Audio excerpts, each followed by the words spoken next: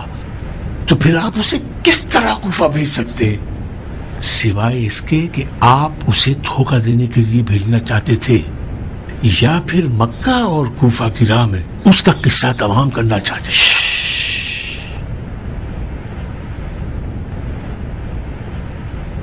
جب بچڑا حد سے زیادہ بڑا ہو جائے تو اس کی ماں کو شدید پریشانی ہو جاتی ہے. ابھی بہت وقت لگے گا تمہیں ایک سمجھدار سیاستدان بننے میں. یہاں تو صرف میں اور آپ ہیں. اور اس کے علاوہ خدا بھی. واقعاً تم کسی کام کے نہیں ہو. بن سہال ایک راز جب زبان پر جاری ہو گیا تو وہ راز نہیں رہتا، حرف عام ہو جاتا ہے، پھیل جاتا ہے.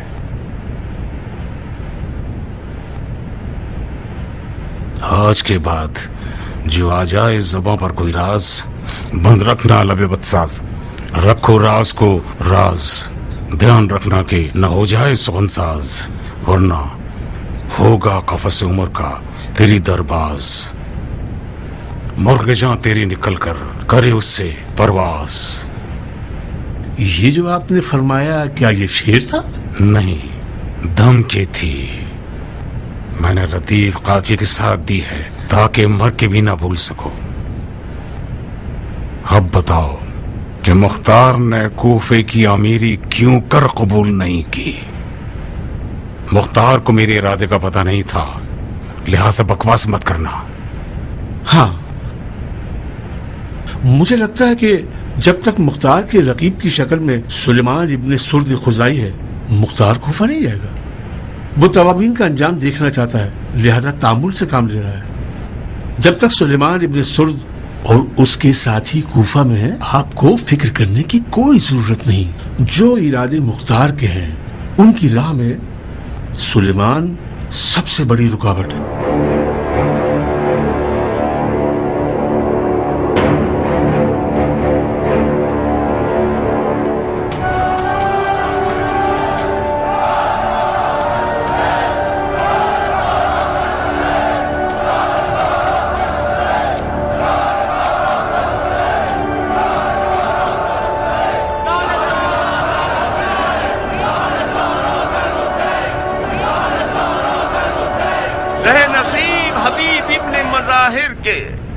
زہ نصیب مسلم ابن اوسجا کے، زہ نصیب ان لوگوں کے جنہوں نے اپنے آپ کو عشق کے قافلے سے ملا دیا.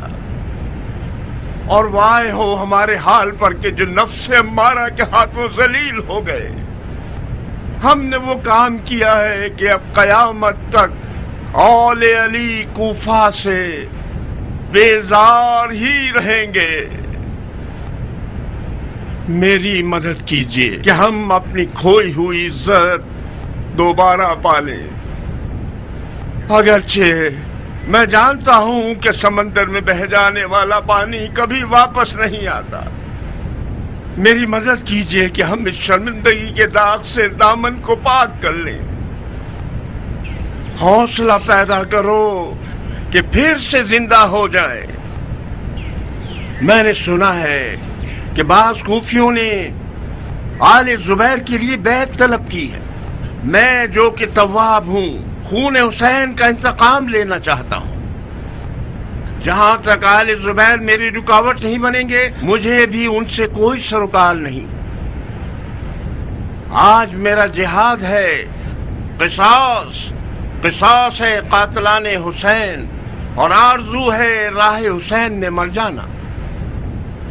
تم بالکل ٹھیک ڈر رہے ہو کیان. یہاں تو ایک اجتماعی خودکشی کی بو آ رہی ہے. یہ آگ اپنے آپ کو جلانے والی ہے, دشمن کو جلانے والی نہیں. واقعاً مختار کی سخت ضرورت ہے. کبھی کبھار ابو اسحاق اور اس کے ان کاموں پہ شدید غصہ آتا ہے مجھے, اس قدر کہ میرا دل کرتا ہے اپنا سر دیوار سے ٹکرا دوں. نہ جانے کس امید پہ مکے میں رکا ہوا ہے. یہ ہمارے خوابوں کے پورا ہونے کے لیے بہترین وقت تھا. صبر سے کام لو کیان. جس مختار کو میں جانتا ہوں وہ کسی بیکار اور بنجر زمین پر کبھی قدم نہیں رکھتا. بہتر ہے توابین کے انجام تک مختار مکہ ہی میں رہے. کیوں بن کامل؟ کیونکہ وہ سلیمان کے سامنے نہیں آنا چاہتا. تم نے سنا نہیں؟ سلیمان کو حکومت سے کوئی سروکار نہیں ہے. مختار اس روش کے سخت خلاف ہے. یزید ملعون جو واقع کربلا کا اصل مسبب تھا واصل جہنم ہو گیا. بعد یزید ستمگر ابن زیاد خبیث اور اس کے کارندے ہیں. اس قدر شقی القلب قوم سے جنگ کروں کہ بفضل خدا شہادت سے ہمکنار ہو جاؤں. جو بھی میرا ہم عقیدہ اور ہمدرد ہے اس بیکار دنیا سے اپنا دل اکھاڑ لے اور قافلہ کربلا کا مسافر ہو جائے.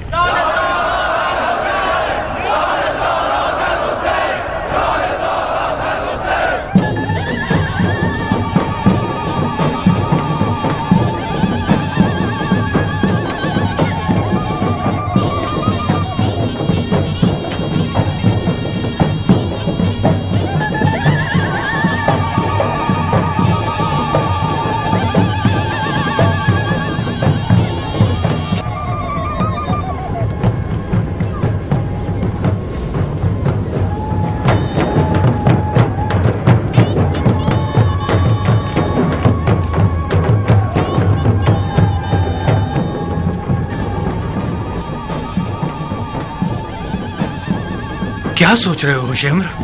میں حیران ہوں عمر. خدا کے کارناموں اور زمانے کی گردش سے حیرت زدہ ہو کر رہ گیا ہوں. عامر کی ہوا کی مانند آئی ہوئی حکومت کتنی عجیب ہے نا. ایک شخص تمہاری طرح ساری عمر طلب حکومت میں تڑپتا رہتا ہے اور ایک شخص عامر کی طرح رات کو سوتا ہے, صبح اٹھ کے دیکھتا ہے تو پتہ چلتا ہے کہ امیر بن گیا. عامر کی امیری زیادہ چلنے والی نہیں ہے, وہ ہوا کے جھونکے کی طرح ہے. تو پھر اس کی بیعت کیوں کرنا چاہتے ہو؟ تم کیوں بیعت کر رہے ہو؟ میں آل امیہ کی ٹھوکر کھایا ہوا ہوں عمر. ان لوگوں سے مایوس اور بیزار ہوں. مجھے تو مشکل ہی لگتا ہے کہ بنی امیہ کے پاس کوئی ایسا لائق انسان بچا ہو جو معاویہ کی حکومت کو زندہ کر سکے. میں اپنی جان کے خوف سے بیعت کر رہا ہوں. توابین کے غصے سے بچنے کے لیے مجھے مجبوراً آل زبیر کی پناہ لینی ہوگی. کوفے سے باہر کیوں نہیں جاتے عمر؟ چلا جاؤں؟ کہاں چلا جاؤں؟ وہیں جہاں ابن زیاد گیا ہے, شام. تم بھول گئے کہ کس طرح جھوٹی جنتیں دکھا کر ہمیں استعمال کیا. یعنی پھر سے بیوقوفی کروں تاکہ یہ حرامزادہ ابن زیاد میرے سر پہ سوار ہو جائے. ہرگز نہیں. اگر مختار مکہ میں نہ ہوتا تو میں خانہ کعبہ میں پناہ لے لیتا.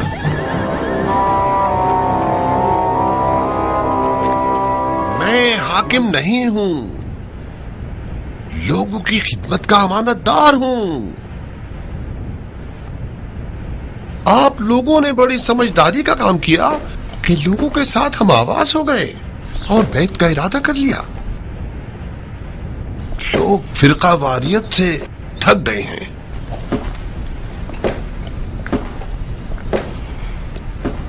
میرے خیال سے توابین بھی غلطی پر ہیں. یہ لوگ کڑے مردے اکھاڑ رہے ہیں. مردہ بھی عذاب میں, اور زندہ بھی عذاب میں. بہرحال میں کوفے والوں کے قابل اعتماد اور خدمت گزار ہونے کے ناطے یہی نصیحت کرتا ہوں کہ تمام مسلمان بھائی چارگی اختیار کریں. یہی بات خلیفہ کے حکم میں ہمیں ملتی ہے. خلیفہ چاہتے ہیں کہ مسلمان آپس میں رحم دلی اور نرمی کا گوشہ رکھیں، پرانے زخموں پہ لڑنا بند کریں اور تمام بغض اور کینوں کو بلا ڈالیں. کیا توابین خلیفہ کی بیعت نہیں کرنا چاہتے؟ کیا کہوں، موضوع کو پیچیدہ بنا رکھا ہے انہوں نے. زو مانی باتیں کرتے ہیں. وہ چاہتے ہیں کہ خدا بھی مل جائے اور وصل جانا بھی. نہ آل زبیر کا ساتھ دیتے ہیں اور نہ ہی مخالفت کرتے ہیں. یہ تو نہیں ہو سکتا امیر. یا اس طرف ہو جائیں یا اس طرف ہو جائیں. جناب خلیفہ کا کیا ارادہ ہے؟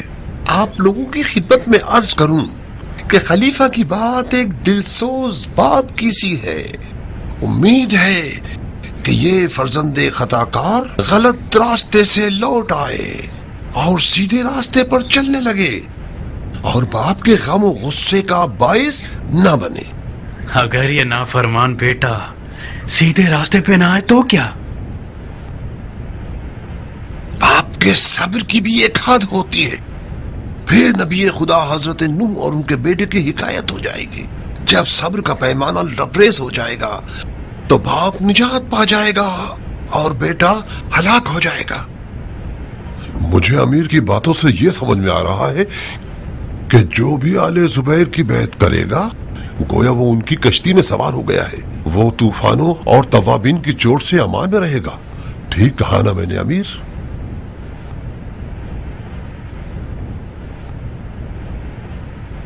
کوئی مذاق کی بات نہیں ہے شمر، مگر مجھے تم لوگوں سے اور زیادہ توقع تھی. اگر توابین کے خوف سے آپ لوگ آل زبیر کی بیعت کر رہے ہیں تو بہتر ہے بیعت نہ کریں اور دیر ہونے سے پہلے اپنی جان بچائیں اور فرار ہو جائیں شام کی طرف. وہ بیعت جو کسی طرح کے ڈر، خوف یا بے دلی کے ساتھ ہو وہ کسی قدر و قیمت کی نہیں ہوتی. لیکن اگر آپ لوگ آل زبیر پر ایمان لے آئے ہیں تو پھر بیعت کیجئے تاکہ آپ کو پناہ مل جائے.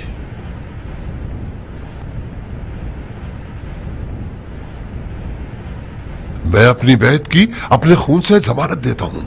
خدا کرے کہ یہ بکواس نہ ہو. اس بیعت کے ذریعے آل امیہ سے اظہار بیزاری کرتا ہوں اور آل زبیر سے دوستی کا مشتاق ہوں.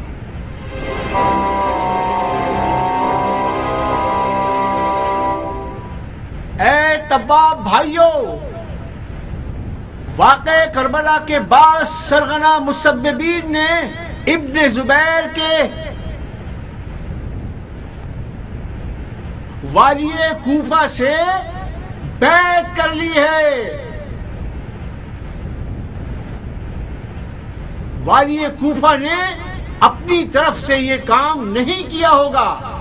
یقیناً وہ اپنے خلیفہ کی طرف سے اس غلط بیعت پر مامور کیا گیا تھا. شمر لعین اور عمر سعد خبیث کی بیعت قبول کرنے کا مطلب ہے کہ آل زبیر نے اپنے پچھلے دعوے سب واپس لے لیے، یعنی توابین سے کھلم کھلا دشمنی کرنا جو حسین کے خون کا انتقام لینے والے ہیں.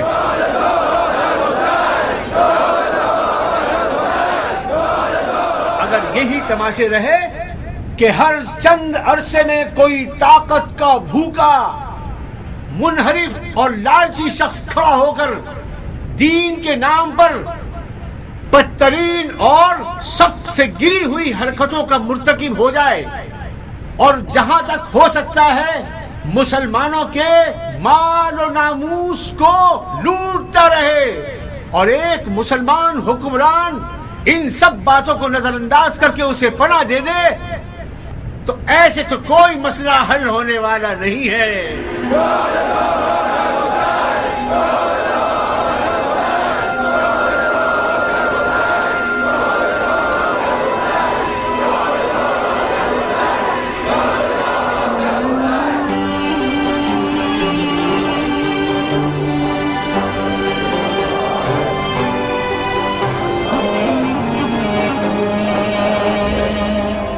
ابن زیاد جو مشہور ہے بنام ابن مرجانہ، اشقیہ میں شقی ترین شخص، اولیاء اور اوصیاء اور 72 شہدائے کربلا کا خونی دشمن اور قاتل، جو جھوٹ اور ریاکاری کا، خدا کی نافرمانی اور حرام کاریوں کا اہل ہے، اس کا اور اس کے ساتھیوں کا نجس وجود دار پہ لٹکایا جائے گا۔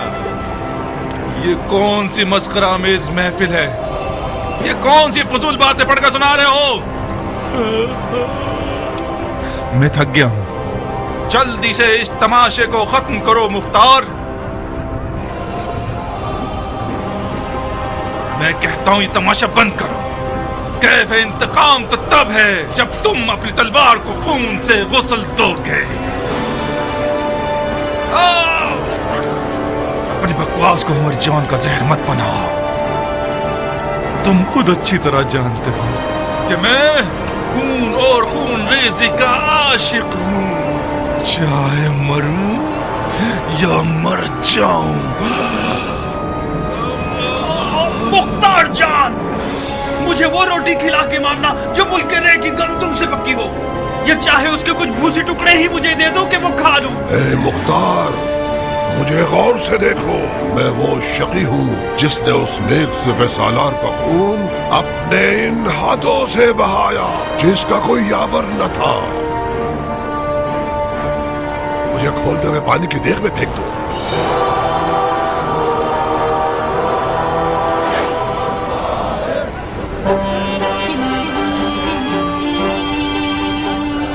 الوداع ہے خانہ کعبہ، الوداع ہے آنسوؤں کے قبلہ گاہ،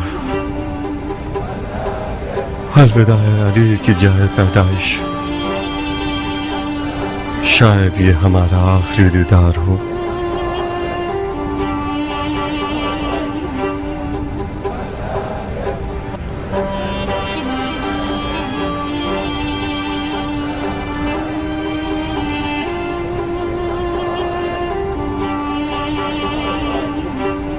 خانہ کعبہ کا طواف قبول ہو مختار۔ آپ کا طواف بھی قبول ہو بھائی۔ ارکان پورے نہیں کرو گے؟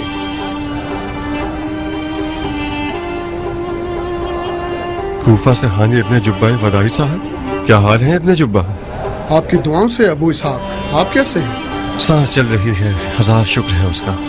جتنی دیر تم طواف میں تھے میں تمہیں دیکھ رہا تھا، تمہارا طواف تو طواف وداع تھا، کہاں کا ارادہ ہے انشاءاللہ؟ انسان کی موت ہر وقت انسان کے تعاقب میں رہتی ہے ہانی، شاید ابھی صحن کعبہ سے باہر قدم رکھیں اور تو پھر بہتر ہے کہ انسان ہر وقت جانے کے لیے تیار رہے۔ کب تک مکہ میں بیٹھے رہنے کا ارادہ ہے مختار؟ بالکل کوفے کو بھول گئے ہو تم؟ اپنے گھر والوں سے ملنا نہیں چاہتے؟ خانہ کعبہ کے جوار میں رہنے کی توفیق ہر کسی کو میسر نہیں ہوتی۔ کوفے کی کیا خبریں ہیں ابن جبہ؟ کوفہ تو مت کہو جیسے کوئی طوفانی دریا ہے، صرف مختار کی کمی ہے۔ یزید کی موت کے بعد اب کوفیوں کو غیرت آ ہی گئی اور اموی کارندوں کو ذلیل اور رسوا کر کے کوفے سے باہر نکال دیا۔ لوگوں کی آل زبیر سے بیعت صرف مصلحت کے تحت ہے، ان لوگوں نے مجبوراً آل زبیر سے رضامندی کا اظہار کیا ہے۔ ظاہر ہے اندھوں میں کانا راجا ہوتا ہے۔ اگر تم کوفے میں ہوتے تو کم از کم لوگ عامر ابن مسعود کی طرف نہ جاتے۔ ابھی بھی دیر نہیں ہوئی ہے مختار، کوفیوں کو آل زبیر پر شک ہے۔ جناب سلیمان سر تو تھے نہانی، تو پھر ان کی بیعت کیوں نہیں کی تم لوگوں نے؟ سچ تو یہ ہے کہ بہت سے لوگ سلیمان کے گرد ہیں، مگر سلیمان بذات خود حکومت نہیں کرنا چاہتا۔ ہم نے جتنے بھی ضد کی اس نے قبول نہیں کیا، رات دن گریہ کرتا رہتا ہے۔ سلیمان اور اس کے ساتھی توابین کے نام سے مشہور ہو گئے ہیں۔ ان کا عقیدہ یہ ہے کہ ان کی توبہ اس وقت قبول ہوگی جب یہ شہید ہوں گے. کوفیوں کی رائے مختار کے بارے میں کیا ہے حنی؟ کس حوالے سے؟ ہر حوالے سے. جاننا چاہتا ہوں کہ میرے بارے میں کیا کہتے ہیں. اچھی اچھی باتیں کرتے ہیں. ہم نے تو جو کچھ سنا ہے وہ جنگ مکہ میں مختار کی شجاعت اور اس کی حرم کعبہ کے دفاع میں جانثاری کا ہی سنا ہے. لوگوں کی آل زبیر کی طرف جانے کی ایک بہانہ تراش دلیل تم خود ہو. میں؟ اور کیا؟ کوفیوں کا تمہاری تشخیص پر ایمان ہے. لوگ کہتے ہیں اگر آل زبیر اچھے لوگ نہ ہوتے تو مختار ان کے پاس نہ رکے رہتا. واقعاً؟ تم اپنے آپ کو اتنا کم قیمت کیوں سمجھتے ہو ابو اسحاق؟ کوفے والے تمہیں اپنا حصہ سمجھتے ہیں. تمہارا بیت اللہ کا دفاع کرنا ان لوگوں کے غرور کا باعث بن گیا ہے. تم پر ناز کرنے لگے ہیں یہ لوگ. توابین کا کیا ان کی بھی یہی رائے ہے؟ توابین کو نہ مختار سے سروکار ہے اور نہ آل زبیر سے. ان کا سارا غم شہادت پانا ہے. میں نے ایسا کچھ نہیں سنا.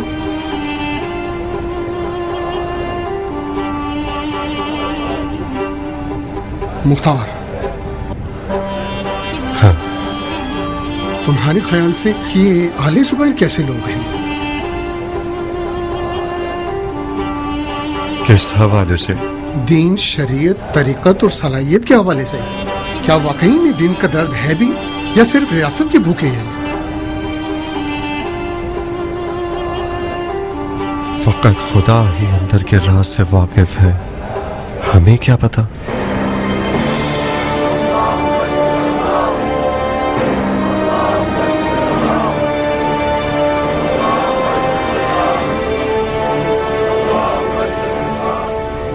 میرے اور حضرت خلیفہ کے لیے کھانے پینے اور سونے سے زیادہ مقدم یہ ہے کہ شریعت کا پاس رکھیں.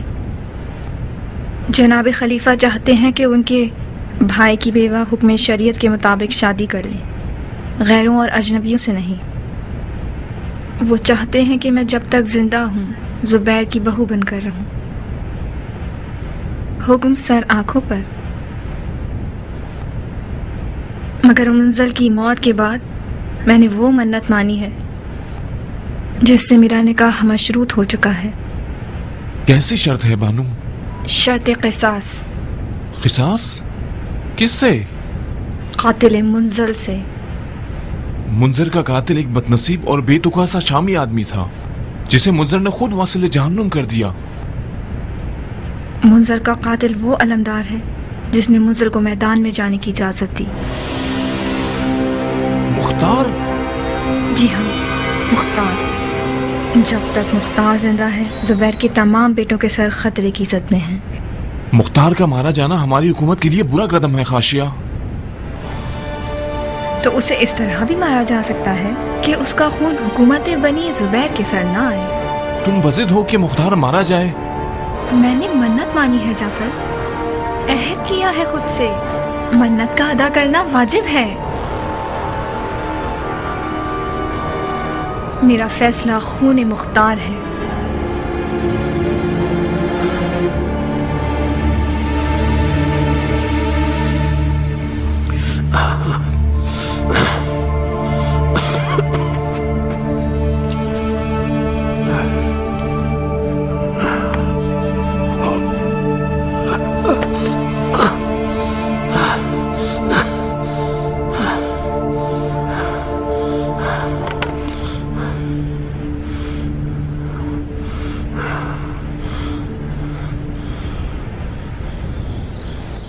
پروردگارا تجھی سے دل اطمینان کا باعث ہے